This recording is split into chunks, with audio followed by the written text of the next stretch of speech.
If you haven't looked at your checking accounts lately, you better, because those fees are going up.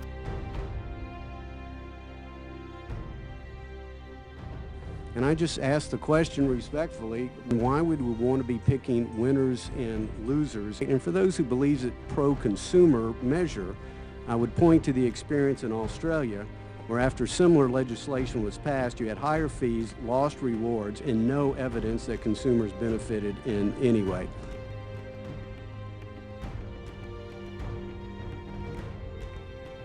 The era of free checking is over. They didn't address credit cards, they addressed debit cards, and you've already seen some very serious repercussions.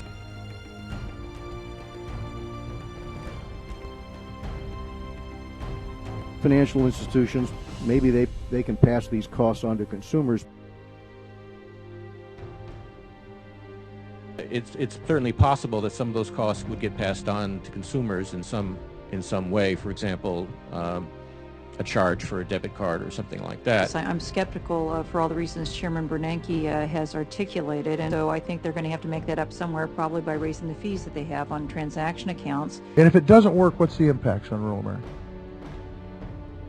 Well, it's going to affect the revenues of the small issuers, and it could result in some smaller banks being less profitable or even failing. Other banks are likely to follow Bank of America's lead, though. Some analysts blame the new fees on Durbin. He sponsored legislation. Dodd-Frank was supposed to be about protecting consumers, and the Durbin Amendment, unfortunately, will have the opposite effect by harming consumers. So it really was rushed and has no place as part of a consumer protection bill.